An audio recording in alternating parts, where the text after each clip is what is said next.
saya terhormat diajak begini karena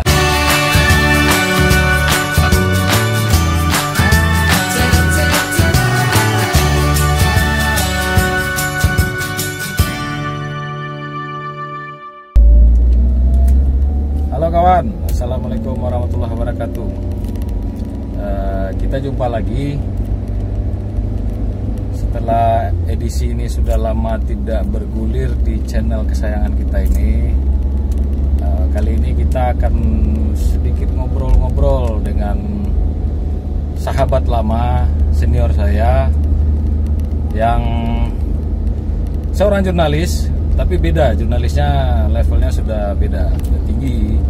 Nah, beliau ini adalah salah satu yang langka yang terjadi di dunia kejurnalistikan. Tidak banyak yang ada di seorang jurnalis ketika masih berkecimpung di lapangan, berdarah-berdarah di lapangan, tapi beliau ini justru jalurnya berubah. Nah, jadi jurnalis, akademisi yang sedikit lagi menjadi profesor. amin ya rabbal alamin. Terima kasih. Beliau ini adalah Dr. Abdullah Qusairi, MA. Iya. Sehari-hari saya memanggilnya Prof. Doanya, belum. Amin. Ya sudah familiar sekali dipanggil Prof ya sejak masuk kampus lagi. Profesor Abdullah Qusairi. Sebentar lagi. Amin ya, amin. Beliau ini jurnalis tulen, senior saya, jurnalis tulen yang masuk ke dunia akademisi. Prof, kita sambil jalan ngobrol-ngobrol karena ini adalah segmennya Car Talk Show, di mana segmen ini ada antara ketika kita melakukan sebuah perjalanan bersama seorang rekan, seorang teman, pasti di perjalanan pasti ngobrol. Nah, ngobrol ini kita manfaatkan dengan diskusi atau bincang ringan tentang apa saja, dan semoga ini menjadi manfaat, menjadi inspirasi lah buat kawan-kawan yang lagi nonton ini. Oke. Awalnya masuk ke jurnalistik itu kapan, Bro? Saya masuk di tahun 2000 pas tamat karena memang aktivis pers kampus. Saya base saya itu jurusan komunikasi, kemudian aktif di pers kampus. 98 aktif juga demo juga. 99 saya memimpin tabloid kampus, tabloid mahasiswa. Jadi portofolionya diciptakan waktu mahasiswa. Nah, karena tulisan-tulisan sudah banyak juga di koran daerah, lalu kita ketika melamar kerja ke koran udah tahu, oh ini anaknya, jadi diterima. Belum pakai ijazah tuh, Bro. Belum lah, karena kan baru tamat. Nah, udah kerja sini aja gitu. Jadi disitulah dimulai. Saya ingat saya masuk itu di tamat April, Mei sudah di redaksi. Wah, gitu ya. Sebagai reporter. Seminggunya sebelumnya magang kan, ngetik-ngetik berita. Orang dulu pakai pek kan. Iya. Daerah ngetik dulu. Kebetulan ngetik 10 jari cepat. Jadi ya kemudian diperiksa sama lu bisa ya turun ke lapangan. Korlipnya kebetulan merasakan ini sudah penting ke lapangan. Berarti mungkin masih ingat ya liputan pertama ya, Bro? Oh iya, liputan pertama saya belum yang aktual, tapi yang asik-asik bagi saya. Saya ini kan hobi nulis dari awal. Misalnya picture ringan, kemudian bertemu dengan tokoh-tokoh tua yang memberi pemikiran-pemikiran baru untuk daerah ini, begitu. Kemudian baru masuk ke yang aktual, kejar ke sana, kejar sini. Itu lebih menikmat lagi. Tapi kan? Lebih kepada passion awal-awal. Wah, passionnya dari awal, dari mahasiswanya sudah ingin jadi wartawan. Jadi memang sudah ketemu berkecimpung langsung. Jadi tidak tiba-tiba ya.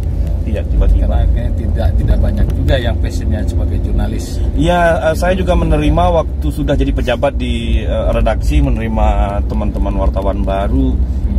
Mereka datang untuk bekerja, bukan passion. Ada beberapa yang dapat, misalnya memang anak pecinta alam dan dia adalah hobi menulis. Nah, portofolio seperti itu kan langkah-langkah tuh. Jadi berguna untuk daya juang. Karena dari 100 yang keterterima 5 bertahan itu kan miris kita. Karena ini dunianya dunia juang, dunia dinamikanya sangat tinggi. kalau tidak memiliki daya juang kuat ya mundur. Belum lagi godaan untuk berubah profesi ya. Oh iya, karena memang kalau sudah jadi wartawan, menjadi jurnalis, jaringan bertambah, lalu digoda untuk jadi humas A, humas B, ini is okay. Tapi menurut kita kan sejauh mana jiwa jurnalisnya masih tertanam di situ, nggak apa-apa. Iya, itu pilihan saja kan. Berarti kalau masuk di jurnalis tuh kan hijrah, bisa dibilang hijrah ya bro ya. Iya, iya. Hijrah ke dunia akademisi itu gimana cerita itu? Oh iya, jadi ketika saya tamat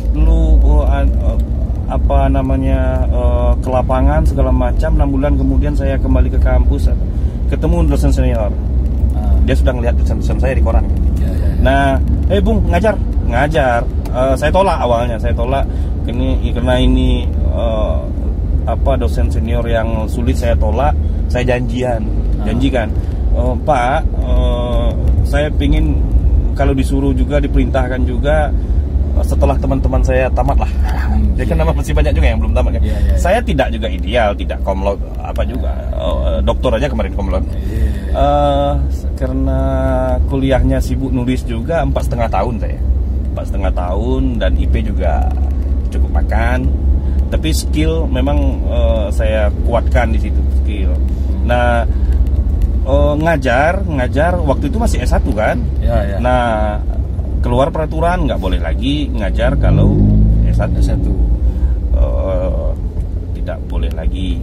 Lalu saya tahun ke-6 saya baru mulai S2 sambil kerja, sambil jadi orang media. Oh masih aktif di media berarti ya? Oh iya, saya 10 tahun pas di media, di grup yang besar, corporate besar. Saya kira itu kepuasan batinnya luar biasa, karena memang saya mencoba di 1, 2, 3 koran, online 1, televisi 1. Habis itu ya betul-betul 10 tahun merasakan saya mesti pindah dan hijrah. Hijrahnya nggak jauh-jauh sebenarnya, dunianya dunia itu juga. Saya justru sekarang banyak mahasiswa saya yang jadi wartawan. Alhamdulillah, luar biasa. Berarti mungkin jurnalis cuman aplikasinya beda berarti ya. Iya. Lebih kepada masuk ke dunia kampus ya. Iya, karena memang saya back to kampus ke jurusan yang sama. Jadi ke komunikasi penyiaran Islam. Jadi saya melatih wartawan lagi. Ada yang mau jadi wartawan. Saya dari 41 lokal itu biasanya ketemu passion jurnalis, calon jurnalis itu paling sekitar 5 atau 7 gitu. Jadi ada yang langsung menjadi bisa kuat, tertarik dengan keterangan kita, mereka mulai mendalaminya, mulai mendatangi kita. Kita nggak bisa maksa, soalnya mereka dipaksakan nggak jadi kan. Tapi mereka yang datang lah kita ajarkan kan begitu. Teorinya begitu. Artinya kalau jadi jurnalis, mahasiswanya mau jadi jurnalis jangan kita yang melatihnya. Kalau jadi mereka yang datang yang mau dilatih, karena itu sudah passion saya, dan di kampus juga terkenal saya inginnya semua orang paham dengan media. Jadi sebagai orang media yang pulang ke kampus, saya menerangkan tentang begini kondisi media hari ini di lapangan, para jurnalisnya begini. Jadi tertariklah mereka bahwa kansnya masih kuat, masih bisa bersaing sehat lah begitu. Mereka yang kuat bertahan bisa, walaupun memang ada yang tumbang ya. Begitulah seleksi alam. Menurut Prof ini untuk menjadi seorang jurnalis, apa sih yang sebenarnya dibutuhkan? Karena jurnalis kalau mencari kaya ngapain gitu kan? Yang didapatkan jadi jurnalis itu kan paling ada sisi yang lain. Nah, mungkin untuk mungkin tips mungkin Prof. Saya banyak baca buku tentang kisah perjalanan seorang jurnalis, termasuk yang terakhir itu saya baca yang tengah-tengah lah ya. Saya baca tentang 40 tahun Karni Ilyas. Lahir untuk berita. Memang pertama dari hati itu muncul bahwa dia ingin mengabarkan. Maksudnya begini, kalau jadi jurnalis itu menjadi pekerjaan seperti kantoran biasa, itu nggak bisa. Dia harus datang dari passion seseorang ingin menjadi orang media, diniatkan dari awal, satu. Kemudian latihan dan tidak berhenti belajar. Karena bagaimanapun juga jadi jurnalis ini seperti jadi dosen seperti saya juga. Kenapa? Nggak boleh berhenti belajar, nggak boleh sombong.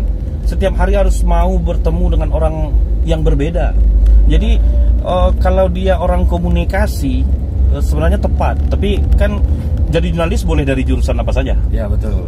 Sepanjang dia tahu ilmu jurnalistik, praksis satu, kedua ingin belajar, kemudian punya ijazah, kemudian punya wawasan keilmuan, misalnya dia tamatan pertanian. Dia sangat hebat menulis tentang pertanian nanti, mengabarkan tentang pertanian karena keilmuannya di situ. Nah, tetapi jadi jurnalis bukan berarti harus pertanian, harus semuanya tersedia pada jurusan jurnalis. Menjadi jurnalis itu bisa membuat fokus kalau kita akhirnya ingin ke olahraga saja. Belajarlah tentang dunia olahraga. Bukan berarti dia harus tamat dari ilmu keolahragaan, tidak juga. Saya melihat justru orangnya bisa zigzag begitu, tapi dengan syarat keinginan belajarnya tinggi, minat risetnya tinggi. Saya masih melihat teman-teman jadi wartawan hari ini berhenti belajar, itu saya paling sakit hati melihatnya. Apalagi sombong di lapangan, wah itu nggak akan lama. Tapi memang teruji loh, memang begitu. Kalau yang state tidak mau belajar, tidak mau mengembangkan diri, selesai ini. Karena ini yang muda kan datang lagi nih. Ada regenerasinya cepat sekali. Saya satunya sekian banyaknya merasakan usai 10 tahun itu ya. Wah, generasi baru datang, saya tidak kuat lagi nih. Saya harus minggir. Tapi sekarang naluri lapangan atau naluri jurnalisnya masih ada lah, Bro. Ya, beralih ke dunia penelitian lah. Oh, lebih ke situ. Iya, karena wawancara juga kan. Ke lapangan cari wawancara, cari data. Kemudian ke penulisan tentu nulis ilmiah sekarang. Walaupun saya sebenarnya agak malas-malasan karena menulis populer lebih menarik rasanya. Benar. Tapi bukan tidak berkarya ilmiah. Kemarin 1 tahun penuh disertasi 300 halaman itu saya tenggelam di situ memang. Akhirnya alhamdulillah cum laude, wisudawan terbaik, dan sesuai dengan ekspektasi pemberi beasiswa, selesai alhamdulillah. Berarti sekarang ini, Bro, ini menarik kan, dari sarjana kemudian sarjana dengan catatan masih dalam bekerja, sekolah gitu kan. Terus dalam bekerja, kuliah, terus masuk ke kampus gitu kan. Itu aktivitas dunia jurnalistik yang maksudnya yang pattern ya kan, kita melakukan jurnalistik itu kan ke lapangan ya, tata cara itu masih ada lah ya, masih. Dan sekarang sudah alhamdulillah sudah ini lah ya, Prof ya, sudah doktor lah ya. Apa judulnya? Wartawan doktor wartawan. Sebenarnya saya juga mengikuti alur profesor-profesor yang sudah pernah mengikuti. Ada, saya hitung itu di Jakarta itu profesor yang penguji saya betul itu Komarudin Hidayat. Profesor Komarudin Hidayat itu promotor saya. Prof Azra itu pernah jadi wartawan. Keduanya Prof Komar sama Prof Azra itu pernah di Panji Masyarakat. Nah, di sini ada 2 senior yang saya tahu mantan wartawan jadi dosen, Dr. Yuliza Yunus dan Dr. Sopwan Karim. Ya, itu 4 ya. Yang lain tentu banyak. Dan sekarang juga mulai ada terbuka, mereka ingin kuliah lagi, para wartawan ada. Tapi sebenarnya ini pilihan-pilihan yang sulit memang. Karena jadi jurnalis itu kan kita nggak tahu waktu, tahu-tahu sudah tua aja. Kalau tidak passion ya ini. Saya merasakan ketika saya sudah pindah ke 4 media, terakhir itu TV saking banyaknya itu di grup yang sama, saya merasakan wah, betapa cepatnya berlalu dan betapa cepatnya orang datang yang akan menggantikan. berarti kita harus cepat minggir. Nah, beda lagi kan kalau kita stay di sebuah skill yang memang orang jarang dapat. Gitu. Jadi memang kita mesti peringatannya jangan cepat puas, jangan berhenti belajar. Itu penting bagi saya. Bagi saya itu penting. Apapun profesi itu. Apa itu? Tapi kalau sedikit itu, ini kan doktoral kan. Doktoral kalau boleh tahu cerita tentang apa disertasi itu? Akhirnya kan tentang media juga. Oh iya, iya. Tentang media juga. Jadi ya? gini, saya itu skripsi tentang media, tentang pers, tentang pers. Terus S2 saya pilih tentang media cetak, konten analisis. Yang kedua, yang ketiga, saya pilih konten analisis lagi dengan koran yang berbeda. Ya. Lalu kombinasinya saya melihat kalau yang doktor ini tentang radikalisme, cerita wacana radikalisme di media. Saya melihatnya bagaimana sih orang menulisnya, lalu apa kesimpulan analisisnya. Saya dapatlah itu akhirnya diuji oleh orang-orang yang mantan wartawan juga. Ternyata profesornya nggak bisa ditipu. Mereka tentu sudah tua di situ kan. Ya, yang menariknya karena skripsi itu pers, tesis itu pers, disertasi tentang pers, akhirnya saya tetap akademisi pers. Walaupun sebenarnya kajian utama saya itu pengkajian Islam namanya. Pengkajian Islam. Ada apa dengan kajian Islam? Pengkajian Islam itu umum kan, karena di situ ada pertama filsafat, kedua demokrasi HAM, ketiga ada tentang negara, tentang ekonomi syariah juga. Itu pengkajian kontemporer semua itu. Kajian-kajian terbaru, lalu bagaimana pemikir melihatnya kan begitu, melihatnya lalu dikaji melalui tafsir-tafsir, dibongkar tafsir-tafsir lamanya itu. Nah, kajian saya kebetulan memang tentang kemediaan ini ada hubungannya dengan kontemporer tadi. Jadi turunan dari pengkajian Islam itu saya ke media, ya, ke informasi sebenarnya, ke informasi. Jadi kemasan informasi Islam itu seperti apa yang ideal begitu. Kemudian buku-bukunya sudah banyak memang, saya meneruskan saja hal-hal baru. Tapi yang paling terasa sekarang banjir informasi dan hadirnya media sosial. Itu baru kajiannya dan lebih menarik sebenarnya. Apa temuannya itu, Prof, dari saya merasakan bahwa banjir informasi yang dikatakan Bill Kopex itu kita belum teramat siap menerimanya. Sehingga begini, kalau kita hari ini dilanda banjir, maka kita mendapatkan kekeruhan kan? Banyak balok, segala macam batu ya, kerikil dan materialnya lah ya. Macam-macam. Nah, sekarang kita ingin minum. Di mana minum? Di tengah air yang keruh begitu. Artinya ketika banjir informasi yang keruh begitu, mana yang jernih? Perlu kerja kan? Perlu kerja bernama verifikasi, perlu kerja bernama tabayun, perlu kerja check and recheck. Jadi kerja itu semua orang harus melakukan itu. Nah, ini yang bahayanya. Tidak semua orang punya perangkat untuk itu.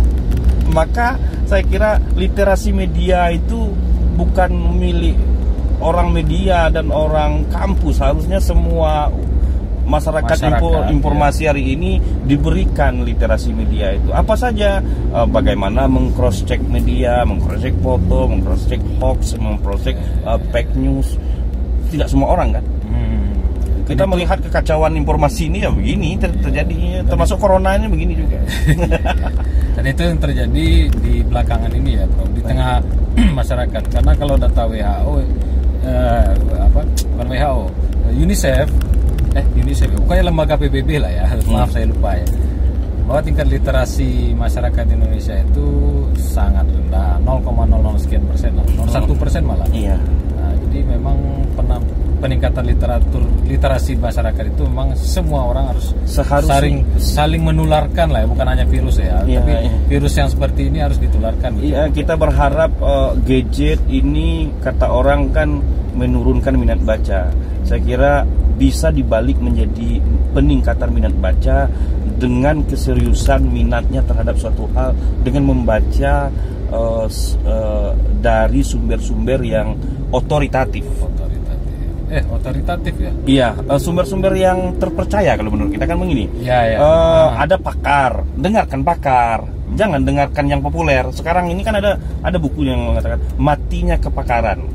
Bahwa orang didengar kena populernya, bukan kena pakarnya. Nah, ini akibat apa? Akibat orang lebih suka kepada idola dan apa kata idola, bukan oleh siapa pakarnya. Ini karena berkembang di literasi yang rendah memang. Tapi bagaimana kalau misalnya yang terjadi adalah pakar A bicara gini, pakar B bicara ini. Nah, bagaimana kita menyaringnya itu, Prof? Kan kadang-kadang dia versus kan? Iya, versus. Ya, pakar A mengatakan tidak, ya, pakar B mengatakan tidak. Ya, kita kembali ke apa lagi? Belajar lagi sebuah pendapat. Ya. Itu kan punya argumen-argumen yang kuat semua. Ya. Nah, betul, kalau dalam betul. Islam begini. Oke. Lahirnya aliran-aliran dalam Islam, aliran pemikiran. Ada A, B, C sampai 7 ya misalnya. Itu lahir pertama karena zaman, karena tokoh, karena konflik, karena sesuatu ya, karena sesuatu hal, peristiwa. Tetapi kita mesti mengkaji zaman A dengan zaman B, tokoh A dengan tokoh B. Kalau tokoh A lebih dulu, tentu ada beda zaman dengan tokoh B. Benar, atau beda tempat, geografi. Ya. Jadi semuanya punya pengaruh, dan kita memakai yang paling pas menurut kita. Kalau kita paksakan modelnya adalah dengan geografis yang jauh dari kita, budaya yang jauh dari kita, tentu cara yang pas dan itu menjadi aneh dia. Jadi dalam Islam itu begitu, aliran sama seperti kalau fikih kan mazhab.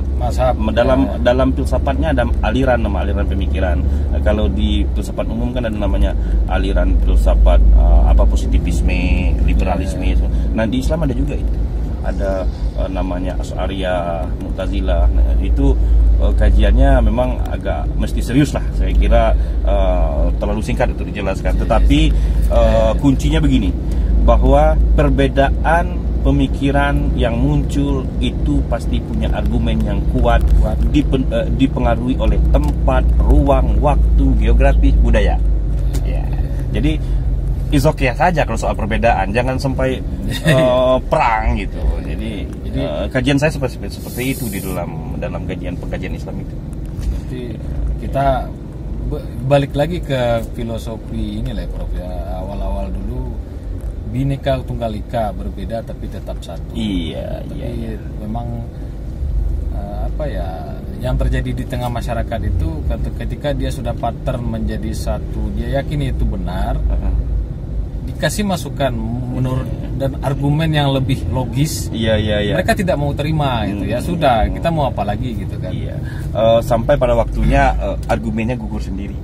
Karena kebenaran punya ruang dan waktu.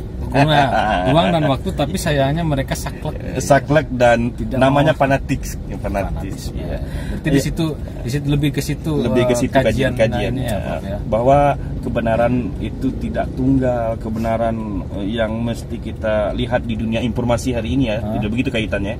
Bahwa kajian informasi yang saya dapatkan, setiap informasi dia tidak berdiri sendiri, punya banyak faktor. Lalu di mana kebenarannya? Kalau ingin kebenaran di sebuah informasi yang hadir hari ini, verifikasilah agak 3-4 tingkat, baru kita pegang. Itu satu. Kedua, kajian-kajian saya sepanjang pengalaman empirik menjadi wartawan, bagaimana cara membuat berita kan gitu, lalu bagaimana berita dikonsumsi, lalu melihat pula pengaruhnya hari ini. Sederhana saja, masyarakat informasi hari ini dilahirkan secara paksa oleh teknologi. sebenarnya dia masyarakat agraris gitu ya. Cuman dipaksakan menjadi masyarakat informasi karena gadget murah kan begitu. Lalu banyaklah termakan hoax gitu. Karena tidak ada perangkat dalam kepalanya untuk mengolah menjadi lebih analitif untuk melihat sesuatu itu. Jadi ya ini proses lah. Saya punya harapan bahwa dia akan kembali lagi lebih baik. Ini guncangan namanya, guncangan saja. Berarti masa transisi. Masa transisi. Saya kira media sosial juga punya waktu kok. Seperti apa? Punya waktunya radio masa jayanya, cetak masa jayanya, televisi hari ini masih berjaya. Lalu ada media sosial hadir. Disrupsi ini saya kira punya waktu juga. Suatu saat orang akan kembali ke tatanan yang sebenarnya dia butuh dalam hidupnya. Jadi misalnya begini, rutinitasmu apa, lalu kebutuhanmu apa, wawasanmu apa, lalu akan ketemu apa. Tidak mungkin kita sekarang kebetulan saja semuanya corona aja semua. Semuanya menjadi pakar corona dan ketakutan melanda masyarakat kita. Habis corona apa lagi? Nah sekarang sebentar lagi nurun corona. Nah isu selalu begitu, informasi selalu begitu. Lah kalau masyarakat yang tidak berkecimpung di situ, dia kajiannya apa? Ya akhirnya kalau mereka mencari yang dibutuhkan saja. Jadi kembali ke kebutuhan awal. Jadi guncangan dari tenang kembali. Jadi lebih kepada sekarang ini lebih kepada belum bisa membedakan mana yang keinginan, mana yang kebutuhan. Iya benar. Akhirnya akan kembali ke kebutuhan lagi. Ya betul. Jadi ini pengalaman saja di kuliahan kita masih karena kuliahan ini anak semester 1 semester sampai semester 8. Mereka membutuhkan justru masih merasakan menjadi orang media. Lalu saya paparkan tentang media itu begini. Wah kalau begitu saya bisa Pak. Bisa. Ya bisa, siapkan dirimu. Nah artinya kan apa? Ada segmen-segmen informasi ini ternyata terjadi silang tidak tepat diterima oleh orang lain. Berkembangnya hoax kan begitu. Informasi segmen remaja dimakan orang tua, segmen orang tua dimakan remaja, anak-anak. Nah itu kacau sudah. Nah sekarang ini bagaimana menjadi segmented? Televisi sudah memulainya, tapi media sosial kan semuanya tidak terkendali. Bagaimanakah ini bisa terkendali? Saya kira kecerdasan bermedia lagi kembali ke masyarakat lagi. Apakah bisa di pemerintah? Bisa, kita harapkan. Cuma sepertinya peradaban berlari, pemerintahnya terlambat terus membuat regulasi, sehingga ya media sosial acur-acuran gitu ya. Iya, sulit terkendali. Hoax berkembang segala macam. Mungkin saja kan data kan ada. Penduduk Indonesia 200 juta lebih, tapi akun justru lebih dari itu, 3 kali lipat. What's wrong? Satu orang bisa punya 5. Padahal orang yang terpapar internet saat ini mayoritas berada di pulau-pulau utama seperti Jawa. Malah sekarang ada digalakan internet kecamatan daerah gitu kan. Tapi tetap saja yang dominasi kaum urban ini terlalu tinggi ya. Iya, yang akan mempengaruhi daerah atau daerah akan menerima apa yang ada di kaum urban kan. Itu tidak dibarengi dengan tingginya literasi terhadap masyarakat. Iya, di situ apa? Banjir ya, Bro. Banjir informasi kata buku Blur ya. Terakhir, Bro. Ya. Bagaimana cara agar jadi jurnalis yang profesor? Iya. Ya, saya punya pendapat begini. Kalau dia tukang pangkas rambut sudah 15 tahun, dia akan menjadi profesor di bidang pangkas memakas. Ya, berarti begitu ya.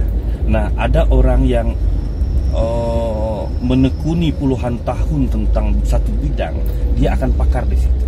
Dia akan tahu secara praksis di situ. lalu ada pakar akademik yang belum tentu, misalnya begini, pakar renang tidak bisa berenang atau kalah berenang dengan orang yang sedang ditelitinya untuk menjadi perenang tangguh. Artinya dia kepakaran dalam bidang akademik saja, bukan praksisnya. Nah, sekarang kita uji mana yang akan tercapai lebih dulu.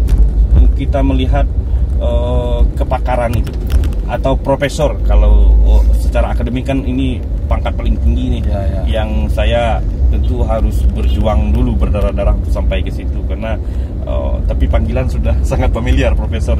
Di teman-teman Aji ini semua panggil profesor saya, walaupun saya sebenarnya baru dokter, tapi alhamdulillah oke lah. Bagian dari doa lah, amin.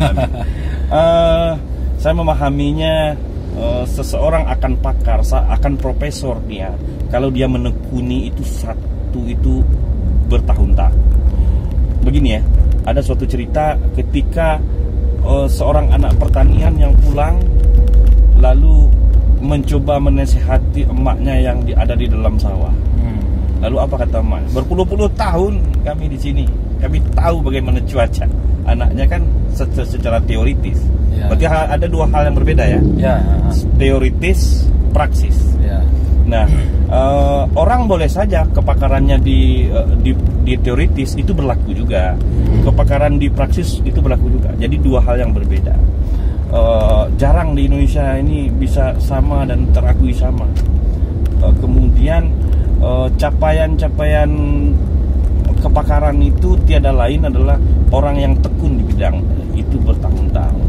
Jadi saya kadang-kadang merasakan belum tentu dia profesor atau pakar kalau dia tidak mendalaminya.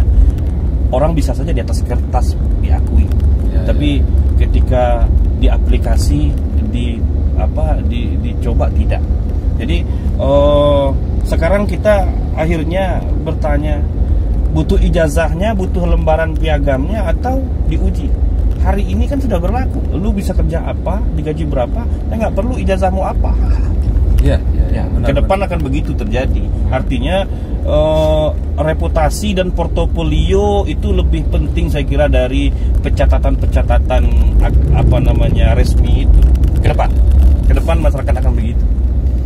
Anda bisa apa gitu. Jadi kepakaran portofolio seseorang itu dicatat ya di jejak digitalnya, karyanya. Saya kira arahnya seperti itu lah. Tapi caranya bagaimana, Prof? Cara singkatnya lah. Cara singkatnya jadi jurnalis yang doktor itu gimana? Karena banyak kawan-kawan yang ingin juga ya. Pastilah kan? Karena bagaimana membagi waktu. Itu salah satu tingkat pengaktualisasi diri kan. Iya, mungkin saja tipsnya yang karena wartawan itu pertama membaca dan menambah wawasan. Itu satu. Wawasan itu paling penting. Jadi jurnalis itu wawasan. Kemudian sekolah itu menambah frame berpikir dan disiplin waktu untuk masuklah kuliah. Saya juga dulu sempat dulu kuliahnya bolong-bolong karena sedang jadi wartawan. Tapi saya serius kejar. Fokuslah untuk kuliah. Kalau ingin magister, jenjang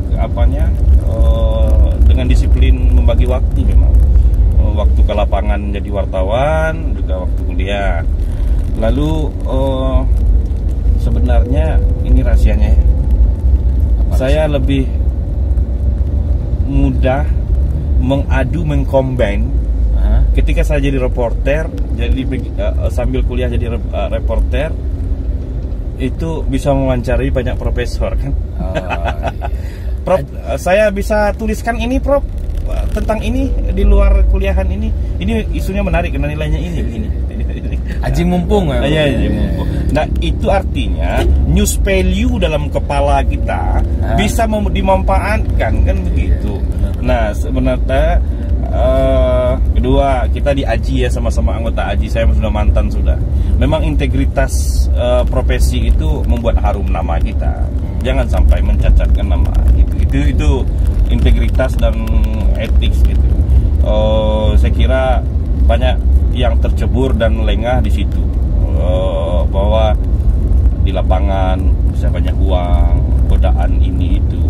Saya termasuk yang sedikit untuk menarik diri dan bersabar ya dari godaan. Alhamdulillah selamat.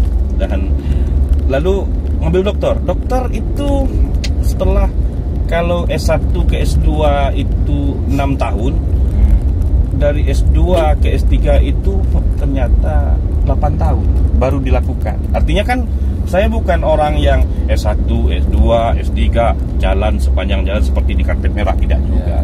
Ada pilihan-pilihan pahit mesti dipilih ketika melangkah. Saya merasakan jenuh ngajar, saya lihat peluang ada, beasiswa ada, berangkat. Nah, tapi saya serius kuliahnya sampai selesai. Intinya inilah ya, intinya, mungkin kesempatan yang ada itu cepat ambil gitu ya, jangan disia-siakan. Oh iya benar. Saya ini termasuk orang yang merasakan setiap ada kesempatan, pertimbangan saya tuh 2, 3 ambil. Tuh 2, 3 ambil. Sering sekali orang lambat ya, karena takut jangan-jangan. Saya termasuk yang agak cepat mengambil keputusan untuk itu. Mungkin saja akan ada resiko ya. Pasti, memang konsekuensi. Dan saya akan sadar pasti terasa. Keluar dari kehidupan passion gitu sedih juga, bro. Oh, saya nggak punya kartu PES lagi ternyata, kan begitu. Tapi gimana? Ya udah, ini pilihanku. Bapak wartawanku selesai. Jadi memang sebuah begitu juga kalau saya waktu naik pangkat gitu. Wah, sudah sedang enak-enak jadi redaktur, pindah ini di Korlip. Wah, sedang enak jadi Korlip, dia dipindahin jadi redaktur pelaksana. Tapi saya merasakan saya harus pindah cepat. Kalau tidak tenggelam di situ. Ada yang dulu nggak mau dipindahkan dari redaktur olahraga sampai mati. Itu orang lambat ingin mengambil perubahan. Saya kira itu mengambil keputusan dan enjoy di tempat baru. Cepat belajar. Ada banyak orang yang tidak mau. Aduh, panjang lebar nih ceritanya ya. Untuk kemana-mana ya kita. Tapi nggak apa-apa ya. Artinya ini kan kita menceritakan, mengobrol dalam sebuah perjalanan. Ya sesuai lah dengan perjalanan hidup inilah ya. Dalam perjalanan selalu ada suka duka, ada obrolan negatif, ada obrolan positif, dan kita memaksimalkan sesuatu obrolan yang positif. Dan syukur-syukur kita sekarang kita dokumentasikan. Itu saja sudah. Terasa terhormat diajak begini karena saya sempat menonton channel ini model baru lagi, termanfaatkan waktu perjalanan. Ya, alhamdulillah, terima kasih sudah diberi kesempatan untuk nongol di YouTube-nya Donald. Sama-sama, Bro. Kita hanya sebagai peninggalan jejak digital, kalau bisa yang positif. Nah, ini salah satunya, mudah-mudahan ya. Kawan-kawan, terima kasih sudah menonton dan menyimak ini sampai habis, sedang durasinya cukup panjang ini kan. Mudah-mudahan ini bermanfaat buat kita semua. Kawan-kawan bisa setidaknya mendapatkan informasi yang positif lah dan jauh dari kata hoax. Dan apapun yang terjadi tentang corona sekarang, itu sudah apa yang dilakukan oleh otoritas kita itu yang terbaik lah menurut yang seharusnya. Aku percayakan lah, jangan terlalu panik ya. Wassalamualaikum warahmatullahi wabarakatuh.